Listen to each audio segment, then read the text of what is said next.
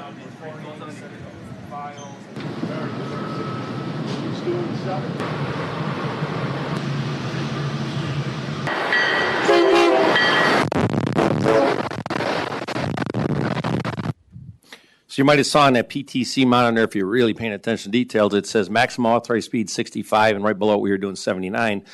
Point being, this is the first phase of figuring out how to not just do the things the way we've always done them. So the benefits, faster trips, better travel time, frequency, consistency, resiliency. You can take a section of railroad and you've increased the capacity. You can put more trains in the sector because the train in front of you gets out of the sector. So it didn't turn out it's the signal system. What was it? I'll ask, but I'll just tell you. We were using the 1926 braking algorithms. Now, in 1926, we had two different series of cars ago, built by Pullman Standard. And so everybody based it on what they knew, but nobody asked the right question. Mike Frankie, he was part of that. He helped us out. He came out, had a great conversation. It's to me, again, it's a step. We've got to start asking ourselves the question, why are we doing it that way? And this is going to be an improvement. So what are the next steps? We're going to get them to University Park to Homewood, then we're going to go Homewood to Kensington, Kensington 67th, 67th to McCormick. There's some physical infrastructure improvements that are going to get done. The catenary system needs some upgrades. Those parts are in order. The signal system itself, there are some places where we're going to change slightly, a little bit, the way the signal system works. We believe we can get this to 79, and eventually certain sections should be able to get to 90, and that's going to be fantastic. I mean, you're going to take this awesome configuration, no grade crossings with cars, no grade crossings rail to rail, and you're going to be able to get people to destination in a much quicker amount of time. Obviously, the farther out, the more benefit you get. So more to come on that. And Mike can stop complaining that when he hits our railroad, he has to only go 65. So I want to hit you with one other little video. Well, maybe there's more than that, but talk about the holiday train. So one of the things we did in 2022 is we launched our first holiday train. It was on the Metro Electric District. It was a huge success. People just were speaking about it in such a way that, like, we've got to do this again, and we've got to enhance it. So I'll give you a little film here of what we did to enhance it.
So I had a colleague that works for the county, said had a bad day that day, you know, how that goes, and he had another meeting and then another meeting, and you were planning on leaving at a certain time, and she got on the, she went to LaSalle, got on the train, and didn't expect it, and there it was, the holiday train, because we kept moving it around different lines. There was 4 diesels, and then the Metro Electric had the one train. Gets on the train, and she's just so, makes her day, taking pictures of the train, texting the friends and the family and everything. She missed her stop by 3.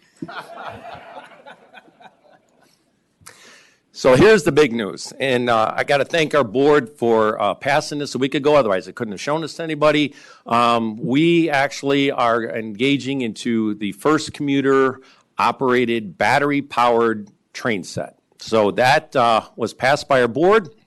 Some of the highlights of this project, talking about to our board where we've come. I mean, obviously, this is what rail looked like when the rail was laid. I mean, these are some of the oldest commuter rail lines in the entire United States. You know, eventually we moved into diesel power. Diesel power is very effective. It gets the work done. Even more modern diesel power, you know, getting a little bit more sleeker and more fuel efficient, and even to the point talking about the 70s, you know, more fuel efficient, more energy efficient, emissions friendly, AC traction. But this is only the beginning. So now moving into battery powered, hit you with a little bit of a preview of what this is going to look like.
So you heard it here second. All electric train sets, just in general, just some high level things. These are not actually that new. They're actually in service, but not with the battery unit. So that center section that you saw is the battery unit. They're actually made, the company Stadler, they're a Swiss company. They've been making rail for commuters since the 40s. And they've got in Tex Rail DMUs. So these are called FLIRT. The DMU in Texas is called a FLIRT, and it uses that center sections of diesel. Ours will be battery. They've actually already developed a hydrogen that's going to make a grand entrance on the scene. It's in Pueblo right now being tested. So the Stadler's really cutting edge. They're going to be built in Salt Lake City, Utah, right next to Park City. So U.S. manufacturer. They're also currently building what's called the KISS EMU, the double-decker train car sets for Caltrain in San Francisco. So not new to the industry. This is not. This is newer technology, but they've also in Europe got 3 other projects going where they're already working on batteries.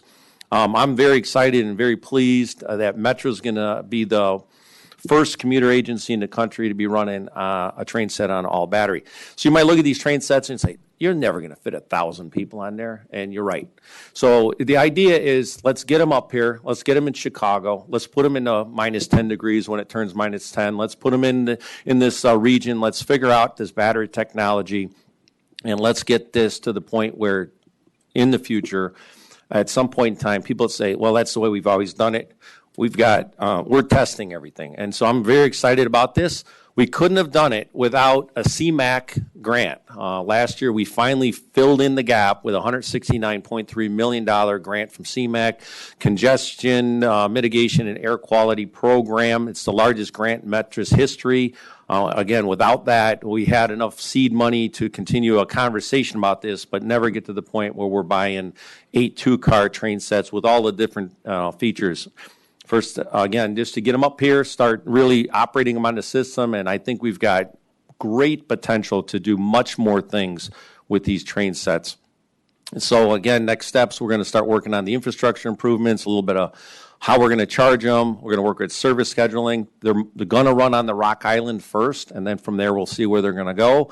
And then we're going to continue to build these cars with the input from our labor unions and others.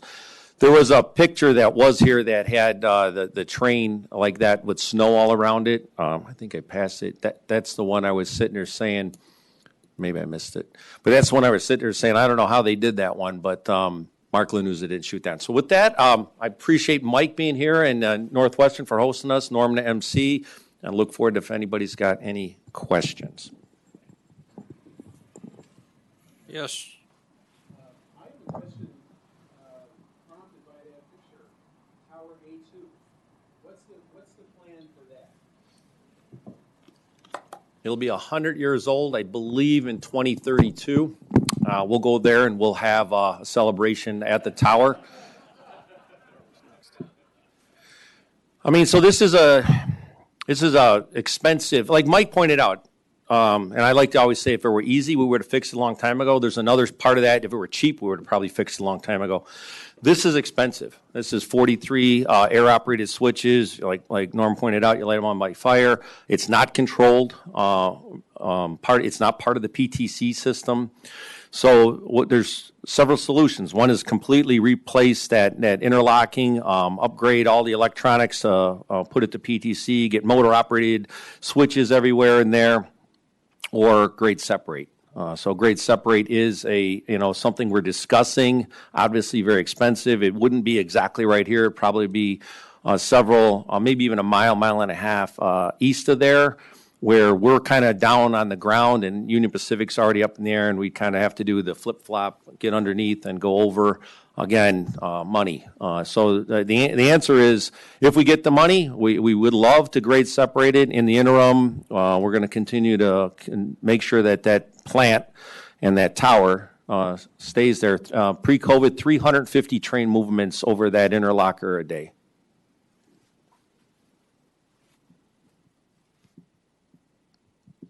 Is there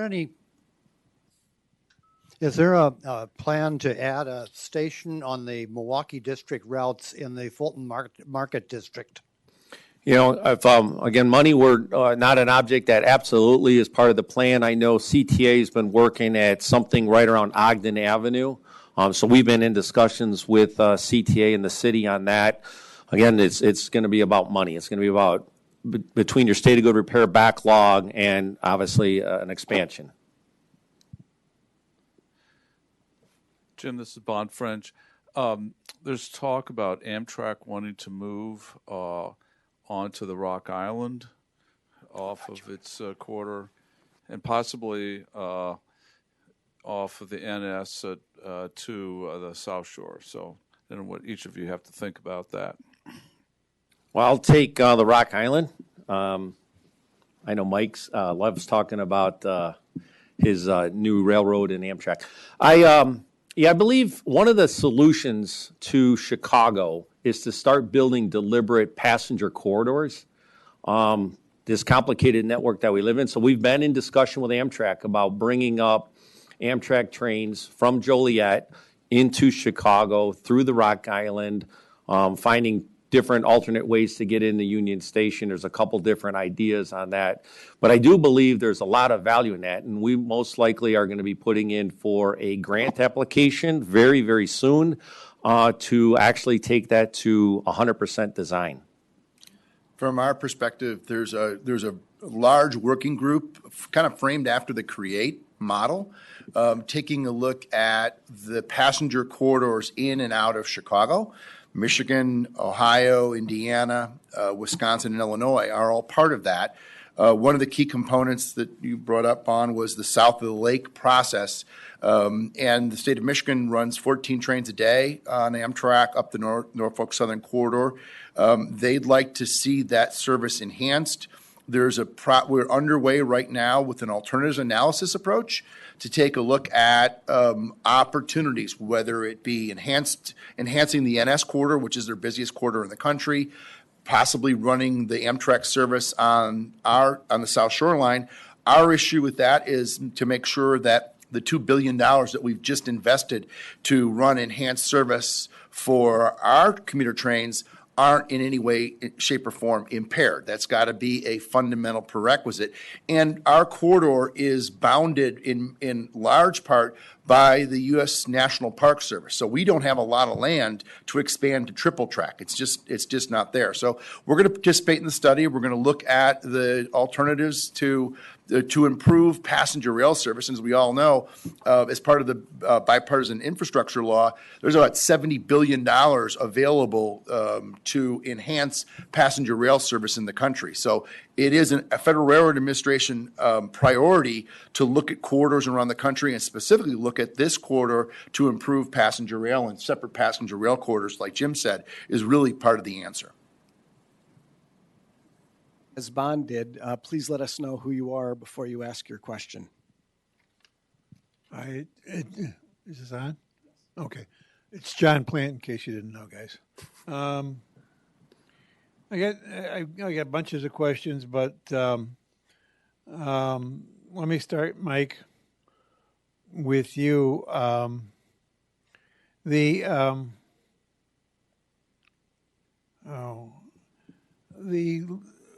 reconstruction on the South Bend line, you did cut service in some areas?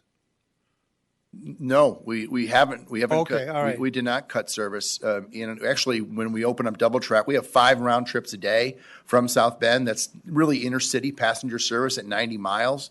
When we open up double track, we'll go to 6 round trips a day, 7 days a week. All right. Well, I wasn't quite clear because you had some busing in there.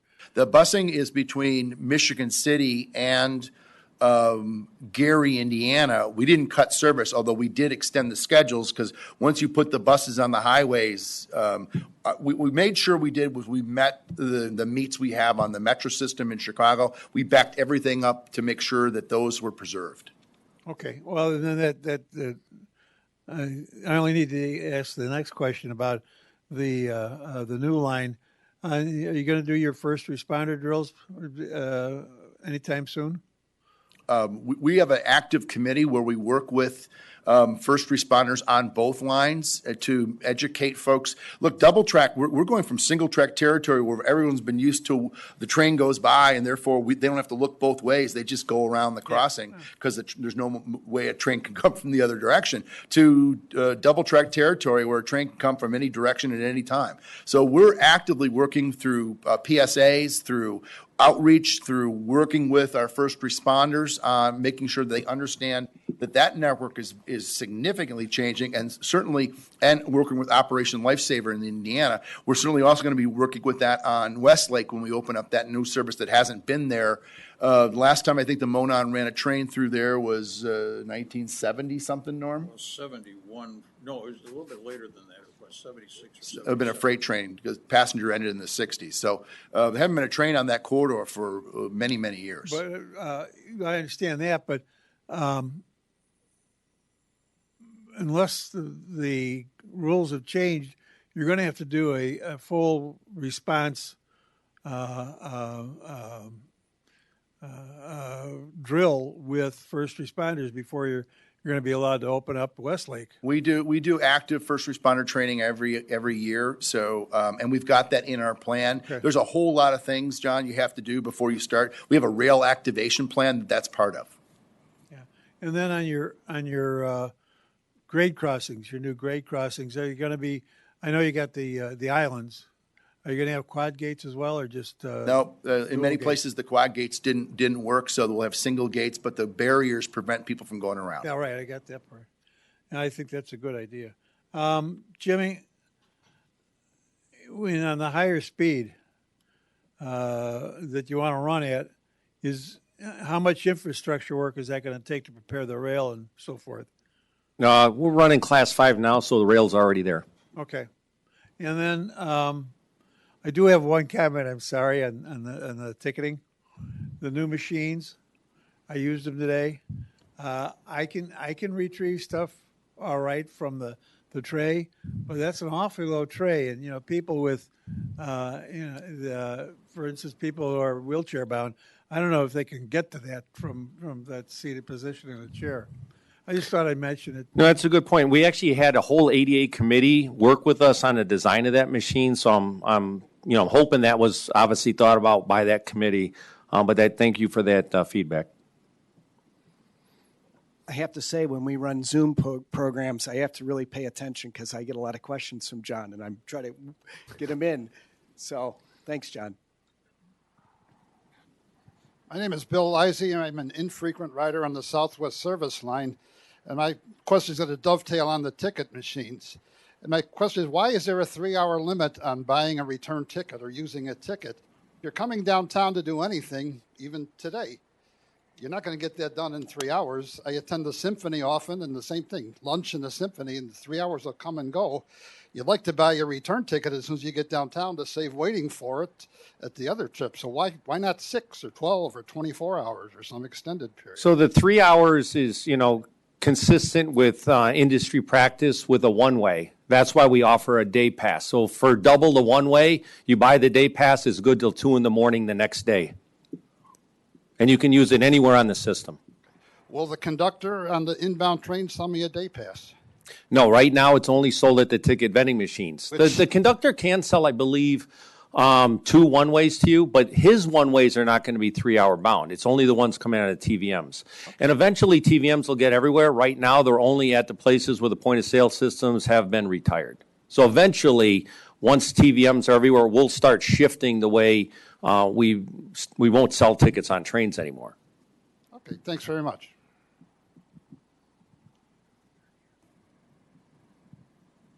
I'm Dan Buck, ride the Milwaukee North Line every day, well, frequently, and I came down today on it. Just a question, are you getting feedback on the fare system from people like me who don't have smartphones? So the feedback we do get, and people have concerns, is the fact that the conductors still sell tickets on the trains. So not a lot of feedback. Today's the last day of February. So it's not a lot of feedback on that. Unfortunately for us, Venture gave us a lot of feedback. And so it's really been drowning out any other feedback we've got on the actual fare structure, but not a lot of feedback from customers that have concerns about not having a cell phone. We just installed brand new ticket vending machines at every station, which take cash so that those people, 70-some% of our riders use the mobile app on their cell phones, but we recognize some people don't have them. So we have ticket vending machines at our stations to balance that off. And I know, Jim, you're going the same direction. Yeah, and the way we're going to do it is line by line. So most likely the first line to get done is going to be the BNSF, and then we'll monitor that for a significant period of time as we have to change the pattern of the passenger of how they interact with the system. And we'll continually try to figure out, what other opportunities we need to have if we start deploying it on all the lines. I'm Payson Wild. I just want to know when Metro will pick up the operation off the UP lines. That's a good question. We've been negotiating since 2019. So we've got, well, just say conceptual agreement on paths forward. I can't really get into any of the details, but we have conceptual agreement on how to get the three basic paths forward. One's labor, one's trackage, and one's real estate. Hi, how you doing? This is Dorian Packard. I work as a rail scheduler in the CTA planning department. Two questions, one each for Mike and Jim. Mike, you alluded when we were talking about the new fare structure, the new 4-zone fare structure, and now that the mileage-based old method is now abolished, you kind of touched on what the new metrics are in terms of how the new zones are laid out. And you mentioned it like where some areas are single tracks or some areas may have longer distances between stations than others. So I just kind of like you to elaborate a little bit more on that, please. Yeah, so a prime example is the Northwest line. So where the crossovers are made a lot of sense. Just before you get to the crossovers, you can actually then start running express trains in. So that looks like a better premium service. So for that, you're in the next higher zone. And the same thing applies like on the Rock Island near Tinley. So sometimes it had to do with the physical infrastructure. Sometimes it had to do with the service level. Like on Metro Electric, we had a lot of discussions. That one actually doesn't even have a zone 3. It's just got a zone 1 and 2. No, excuse me, a 1, 2, not a 4. It has a 3, not a 4. So in that particular one, we looked at a lot of the demographics along the line and just made some decisions that way.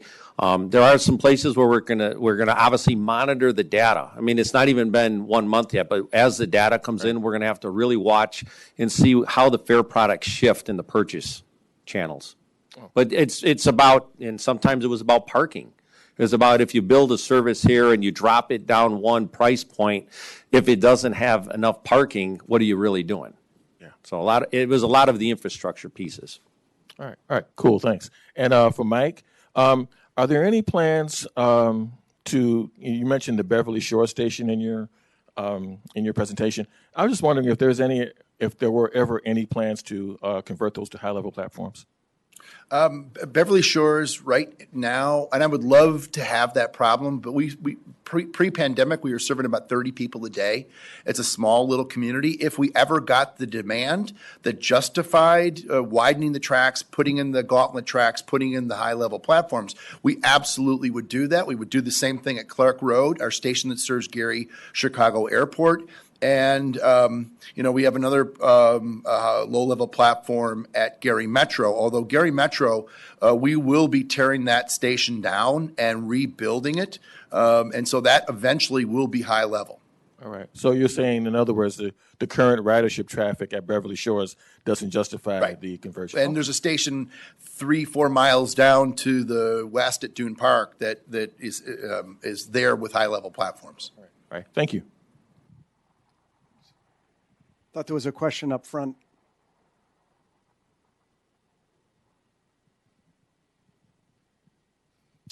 All right. I'm Igor Sturenkov, Streets Block, Chicago.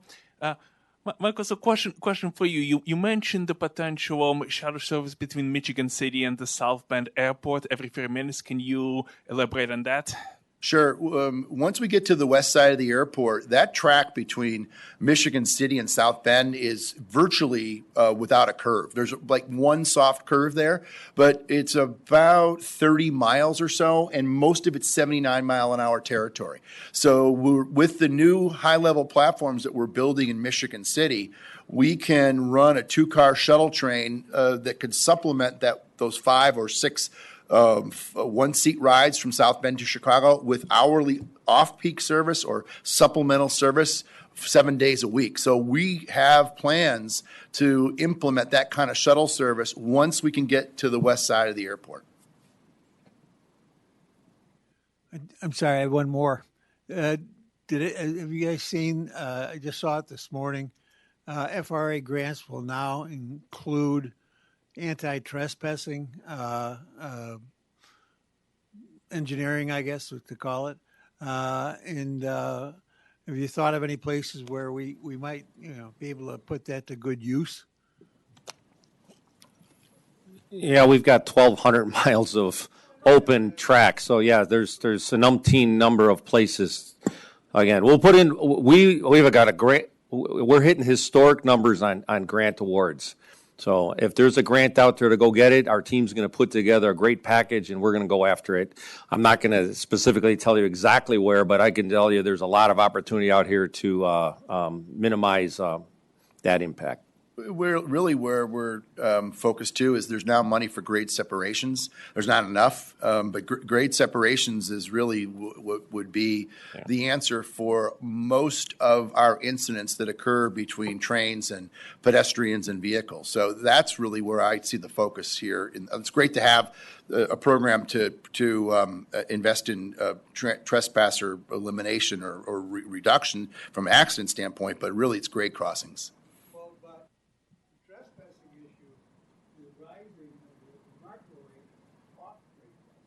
Yep. So, I mean, that's why I see that we think there would be value in change.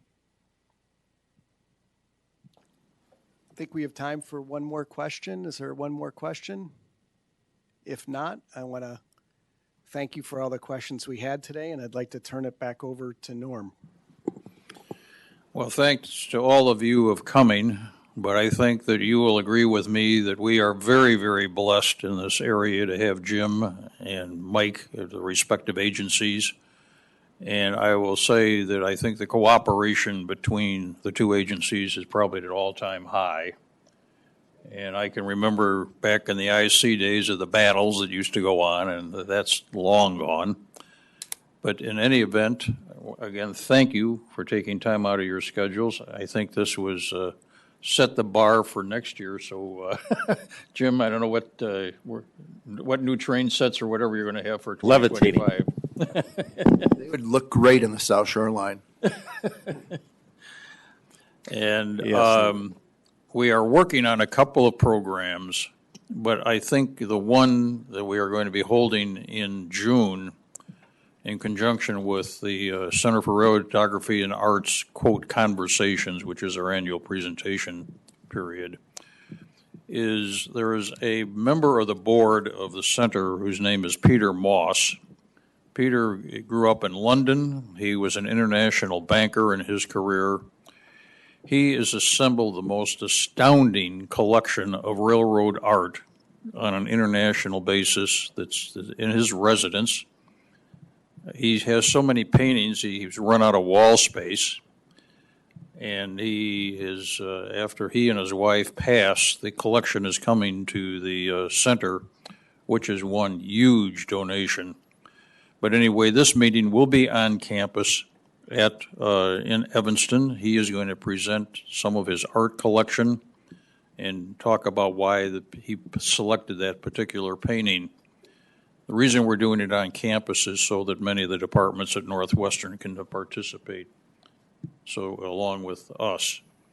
So we will be announcing that. Brett and I are kicking some ideas back and forth. But again, I want to point out that this is other than during the pandemic, this is the largest attendance for a Sandhouse meeting. We did have some very high counts because it was all Zoom and people had nothing to do but listen. So, but in any event, thanks again for coming. We look forward to the announcements of the future. And Jim and Mike, thanks again to you. Thank you.